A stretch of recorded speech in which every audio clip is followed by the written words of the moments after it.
فرمایا یا ایھا الناس قد جاءتکم موعظۃ من ربکم وشفاء لما فی الصدور وہدی ورحمۃ للمؤمنین قل بفضل اللہ وبرحمتہ فلذلک فلیفرحوا ھو خیر مما یجمعون۔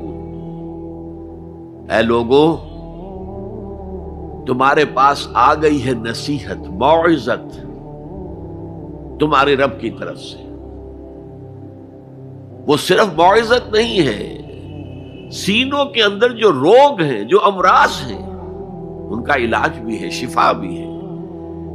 شفاء لما فی الصدور۔ تیسرے درجے میں وہ ہدایت ہے، وہ بتاتی ہے کدھر جاؤ کدھر نہ جاؤ۔ جیسے آپ نے دیکھا ہوگا پہاڑی راستوں پر قدم قدم کے اوپر کوشن ہوتا ہے، یہاں سپیڈ کم کر لو ورنہ تم کسی کھائی میں جا گرو گے۔ تو یہ ہدایت کیا ہے؟ دیکھو ادھر مت جانا، ادھر جاؤ، اگر ادھر جاؤ گے تمہارا سارا معاملہ تل پٹ ہو جائے گا۔ یہ ہے ہدایت۔ اور جو چیز دنیا میں ہدایت ہے وہ آخرت میں رحمت ہے، ہدی ورحمۃ للمؤمنین۔ اب میں چاہتا ہوں ان چار الفاظ میں جو ربط ہے اسے سمجھیں۔ دیکھیے، اگر کسی ایسی زمین پر بارش برسے جو اوپر سے بہت سخت ہے تو پانی بہہ جائے گا، زمین میں جذب نہیں ہوگا تو کوئی رویدگی پیدا نہیں ہوگی۔ اگر دل سخت ہے تو قرآن مجید ان پر کوئی اثر نہیں کرے گا۔ اس کے لیے سب سے پہلے موعظہ کی ضرورت ہے، وعظ کی ضرورت ہے، نصیحت کی ضرورت ہے، تاکہ دل نرم پڑ جائے۔ انسانی دل جب سخت ہوتے ہیں تو ان کی سختی چٹانوں سے زیادہ ہوتی ہے۔ سورہ بقرہ میں فرمایا ثم قست قلوبکم فہی کالحجارۃ او اشد قسوہ۔ یہودیوں سے خطاب ہے، ثم قست قلوبکم من بعد ذلک فہی کالحجارۃ او اشد قسوہ۔ اے بنی اسرائیل، تمہارے اس طرز عمل کے نتیجے میں تمہارے دل سخت ہو گئے اور اب وہ پتھروں سے زیادہ سخت ہے۔ لہذا سب سے پہلے ضرورت کیا ہے؟ دل کی زمین کو نرم کیا جائے، اس میں حل چلایا جائے۔ یہ کام ہے موعظہ کا، وعظ کا، نصیحت کا۔ ہمارے معاشرے میں کسی زمانے میں وعظ کا بڑا رواج تھا، آج کل یہ چیز ختم ہو گئی، بلکہ وعظ کو گھٹیا بات سمجھا جاتا ہے۔ بھائی کوئی عقلی بات کرو، کوئی علمی بات کرو، تم تو وعظ کہہ رہے ہو، گویا کہ وعظ گھٹیا چیز ہے۔ نہیں، وعظ سے دل میں رقت پیدا ہوتی ہے، نرمی پیدا ہوتی ہے۔ تو قرآن مجید ہی سب سے بڑا موعظہ ہے۔ ہم نے بدقسمتی سے کیا کیا، جب وعظ کہے جاتے تھے تب بھی مثنوی مولانا روم سے، ضعیف احادیث سے،